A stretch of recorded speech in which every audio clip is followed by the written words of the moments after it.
عدت کیسے گزاریں؟ السلام علیکم ورحمۃ اللہ وبرکاتہ۔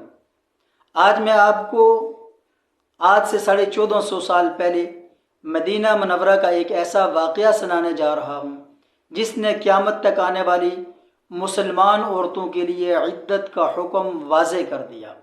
ایک نیک خاتون حضرت فریعہ بنت مالک رضی اللہ عنہ، ان کے شوہر گھر سے باہر نکلتے ہیں لیکن واپس زندہ نہ لوٹ سکے۔ دشمنوں نے انہیں شہید کر دیا۔ سوچئے اس وقت حضرت فریعہ رضی اللہ تعالی عنہ کے دل پر کیا گزری ہوگی۔ شوہر کا غم، تنہائی اور مستقبل کی بے یقینی، سب کچھ ایک ہی لمحے میں ان کے سامنے آ گیا۔ انہوں نے سوچا، میرے والدین کا گھر قریب ہے، میرے اپنے لوگ وہاں پر موجود ہیں، اگر میں وہاں چلی جاتی ہوں تو شاید یہ غم کچھ ہلکا ہو جائے۔ چنانچہ وہ رسول اللہ صلی اللہ علیہ وسلم کی خدمت میں حاضر ہوئیں۔ عرض کیا، یا رسول اللہ، میرے شوہر کا انتقال ہو گیا ہے، میرا یہاں کوئی ایسا سہارا بھی نہیں جس پر میں اعتماد کر سکوں، کیا آپ مجھے اجازت دیتے ہیں کہ میں اپنے خاندان کے گھر واپس چلی جاؤں؟ ابتدا میں رسول اللہ صلی اللہ علیہ وسلم نے اجازت مرحمت فرما دی۔ حضرت فریعہ رضی اللہ تعالی عنہ خوشی خوشی واپس روانہ ہوئیں، لیکن نبی وہ زیادہ دور نہیں پہنچی تھی کہ رسول اللہ صلی اللہ علیہ وسلم نے ان کو دوبارہ واپس بلا لیا۔ سوچئے کیا بات ہوئی ہوگی، کیا حکم آیا ہوگا۔ آپ صلی اللہ علیہ وسلم نے فرمایا، اسی گھر میں رہو جس گھر میں تمہیں اپنے شوہر کی وفات کی خبر ملی تھی، یہاں تک کہ تمہاری عدت پوری ہو جائے۔ حضرت فریعہ رضی اللہ تعالیٰ عنہ فرماتی ہیں، میں نے رسول اللہ صلی اللہ علیہ وسلم کے اس حکم پر عمل کیا اور 4 مہینے 10 دن اسی گھر میں عدت پوری کی۔ میرے عزیزو، یہ صرف حضرت فریعہ رضی اللہ تعالی عنہ کا واقعہ نہیں، یہ قیامت تک آنے والی ہر اس مسلمان بہن کے لیے سبق ہے جس کا شوہر انتقال کر جائے۔ یہیں سے اللہ تعالیٰ کے اس عظیم حکم عدت کی اہمیت ہمارے سامنے آتی ہے۔ لیکن سوال یہ ہے، آخر عدت ہے کیا؟ کیا یہ صرف چند مہینوں کا انتظار ہے یا اس کے پیچھے اللہ تعالیٰ کی عظیم حکمتیں پوشیدہ ہیں؟ اور کیا عدت عورت پر بوجھ ہے یا اس کے لیے عبادت، اجر اور اللہ تعالیٰ کی قربت کا ذریعہ ہے؟ آئیے قرآن و سنت کی روشنی میں اسے سمجھتے ہیں۔ عورتیں عدت کیسے گزاریں؟ میرے عزیزو، ذرا ایک لمحے کے لیے حضرت فریعہ رضی اللہ تعالی عنہ کی جگہ اپنے آپ کو رکھ کر دیکھیے۔ شوہر دنیا سے رخصت ہو چکا ہے، دل غم سے چور ہے، اور اسی وقت اللہ تعالیٰ کی طرف سے ایک حکم آتا ہے، اب تم عدت گزارو۔ یہاں ایک سوال پیدا ہوتا ہے، آخر عدت ہے کیا؟ کیا یہ صرف 4 مہینے 10 دن گھر میں رہنے کا نام ہے؟ ہرگز نہیں۔ عدت اللہ تعالیٰ کے حکم کے سامنے اپنے سر کو جھکا دینے کا نام ہے۔ عدت اپنے رب پر مکمل بھروسہ کرنے کا نام ہے۔ عدت صبر کا نام ہے، وفاداری کا نام ہے اور عبادت کا نام ہے۔ آج بہت سے لوگ عدت کو صرف ایک رسم سمجھتے ہیں۔ کوئی کہتا ہے یہ پرانے زمانے کی باتیں ہیں، کوئی کہتا ہے اتنے مہینے گھر میں رہنے کی کیا ضرورت ہے۔ لیکن ایک مومن یہ سوال نہیں کرتا کہ کیوں، بلکہ وہ کہتا ہے یہ میرے رب کا حکم ہے اور میرے لیے یہی کافی ہے۔ قرآن مجید میں اللہ تبارک و تعالی نے عدت کا حکم خود نازل فرمایا، اس لیے یہ کسی انسان کا بنایا ہوا قانون نہیں، یہ رب العالمین کا فیصلہ ہے۔ میری محترم ماؤں، بہنوں اور بیٹیوں، اگر اللہ تبارک و تعالی کسی عورت کی زندگی میں یہ آزمائش لے آئیں تو وہ یہ نہ سمجھے کہ مجھ پر ایک بوجھ ڈال دیا گیا ہے۔ ہرگز نہیں، بلکہ یہ اللہ تعالیٰ کی طرف سے ایک عبادت ہے، ایسی عبادت جس کا ہر دن، جس کی ہر رات اور ہر لمحہ اللہ تعالیٰ کے ہاں محفوظ ہوتا ہے۔ یاد رکھیے، نماز پر اجر ہے، روزے پر اجر ہے، صدقے پر اجر ہے، اور جب ایک عورت اپنے رب کی رضا کے لیے عدت کے احکام پر عمل کرتی ہے تو اس کا یہ صبر بھی اللہ تعالیٰ کے ہاں باعث اجر بن جاتا ہے۔ اللہ تعالیٰ قرآن مجید میں فرماتے ہیں، بے شک اللہ صبر کرنے والوں کو ان کا اجر بے حساب عطا فرماتا ہے۔ ذرا سوچیں، اگر ایک عورت صرف اللہ کی رضا کے لیے اپنی خواہشات کو روک لے، اپنے رب کے حکم پر قائم رہے اور 4 مہینے 10 دن صبر کے ساتھ گزار دے تو کیا اللہ تعالیٰ اس کے صبر کو ضائع فرما دیں گے؟ ہرگز نہیں۔ اللہ تعالیٰ اپنے ہر فرمانبردار بندے اور بندی کی ایک ایک قربانی کو جانتے ہیں۔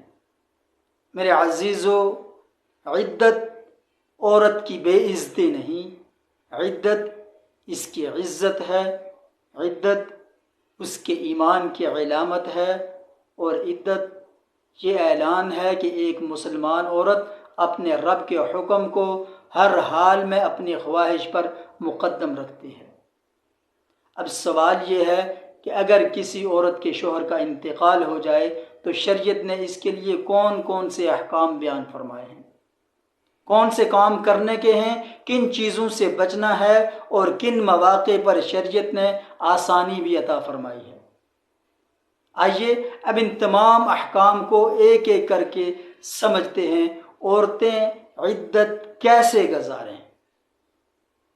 اب سوال یہ ہے، اگر کسی عورت کا شوہر انتقال کر جائے تو وہ عدت کیسے گزارے؟ سب سے پہلی بات، اگر عورت حاملہ نہ ہو تو اس کی عدت 4 مہینے اور 10 دن ہے، اور اگر وہ حاملہ ہو تو اس کی عدت بچے کی پیدائش تک ہے، چاہے ولادت چند دن بعد ہو یا کئی مہینوں بعد ہو۔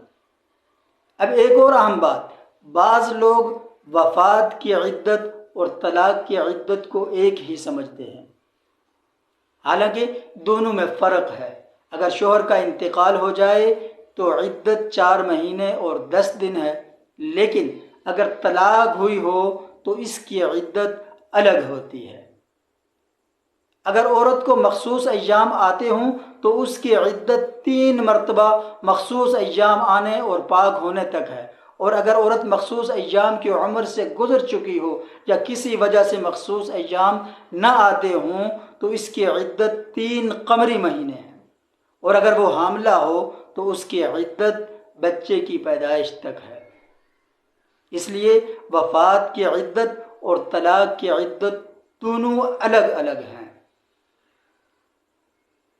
اب شوہر کے انتقال کے بعد عدت گزارنے والی عورت کے لیے سب سے اہم حکم یہ ہے کہ وہ اپنی عدت اسی گھر میں مکمل کرے جس گھر میں شوہر کے انتقال کے وقت وہ رہ رہی تھی۔ البتہ اگر کوئی حقیقی مجبوری ہو، مثلا علاج کی ضرورت ہو، جان و مال کا خطرہ ہو، یا کوئی ایسی ناگزیر صورت ہو جسے ٹالنا ممکن نہ ہو تو شریعت نے ضرورت کے مطابق گھر سے نکلنے کی اجازت دی ہے۔ ضرورت پوری ہونے کے بعد واپس اپنے گھر آ جائے۔ عدت کے دوران عورت سادگی اختیار کرے، نمایاں بناؤ سنگار، خوشبو اور زینت کی ایسی چیزوں سے اجتناب کرے جن سے آرائش ظاہر ہوتی ہو۔ یہ کسی انسان کے لیے نہیں بلکہ صرف اللہ تعالیٰ کے حکم کی تعمیل کے لیے ہے۔ اور یاد رکھیں، عدت کا مطلب یہ ہرگز نہیں کہ عورت نماز چھوڑ دے، قرآن چھوڑ دے، ذکر چھوڑ دے، یا لوگوں سے بالکل بات کرنا چھوڑ دے۔ نہیں، وہ نماز بھی پڑھے گی، قرآن بھی پڑھے گی، دعا بھی کرے گی، ذکر بھی کرے گی، اپنے بچوں کی تربیت بھی کرے گی، اور اپنی ضروری گفتگو بھی کر سکتی ہے۔ اسلام مشقت نہیں دیتا، اسلام آسانی پیدا فرماتا ہے۔ لیکن عدت کے دوران اللہ تعالیٰ کے مقرر کردہ حدود کا خیال رکھنا ہر مسلمان بہن کی ذمہ داری ہے۔ اب آئیے ان غلط فہمیوں کی بات کرتے ہیں جنہوں نے بہت سے گھروں میں دین کی جگہ رسم و رواج کو رائج کر دیا ہے۔ عورتیں عدت کیسے گزاریں اور وہ کون سی غلط فہمی ہیں جن سے بچنا ضروری ہے؟ میرے عزیزو، اب آئیے چند ایسی غلط فہمیوں کی بات کرتے ہیں جنہوں نے قرآن و سنت کی تعلیمات پر رسم و رواج کی گرد جمع کر دی ہے۔ سب سے پہلی غلط فہمی، بعض لوگ سمجھتے ہیں کہ بوڑھی عورت کی عدت ہی نہیں ہوتی۔ یہ بات بالکل درست نہیں۔ اگر کسی عورت کا شوہر انتقال کر جائے تو وہ جوان ہو یا عمر رسیدہ، اس پر عدت واجب ہے۔ ہاں، اگر وہ حاملہ ہو تو اس کی عدت 4 مہینے 10 دن نہیں بلکہ بچے کی پیدائش تک ہوتی ہے۔ یہ اللہ تعالیٰ کا حکم ہے۔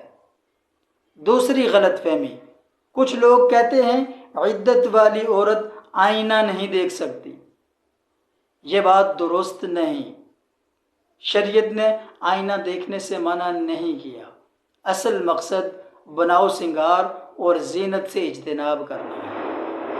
تیسری غلط فہمی، کچھ لوگ کہتے ہیں کہ عدت والی عورت چاند نہیں دیکھ سکتی، آسمان کی طرف نہیں دیکھ سکتی، یا گھر کے صحن میں بھی نہیں جا سکتی۔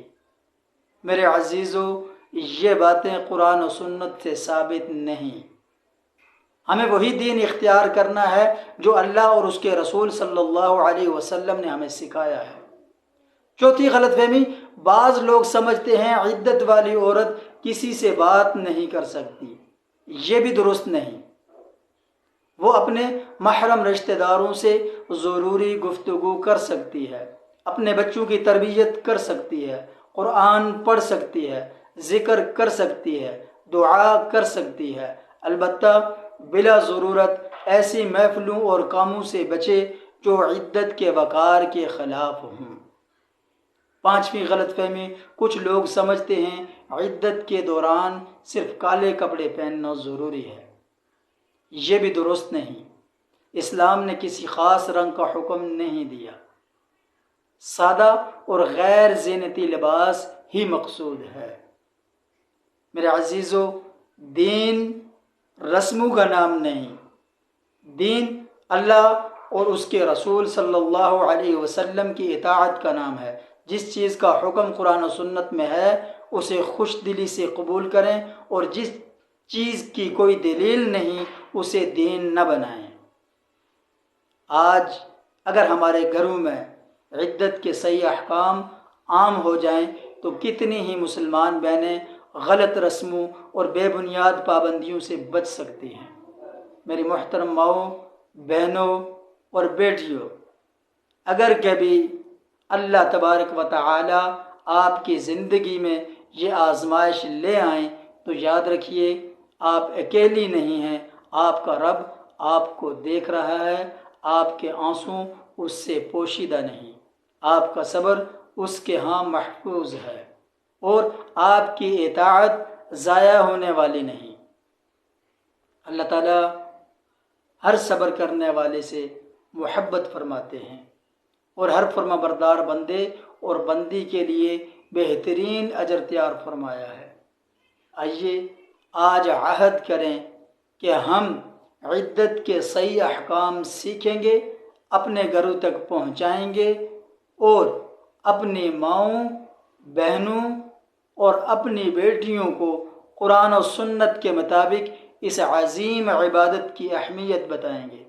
اللہ تعالیٰ ہم سب کو اپنے دین کی صحیح سمجھ عطا فرمائے، ہماری تمام مرحومین کی مغفرت فرمائے، ہماری ماؤں، بہنوں اور بیٹیوں کو ہر آزمائش میں صبر، استقامت اور اپنی رضا نصیب فرمائے۔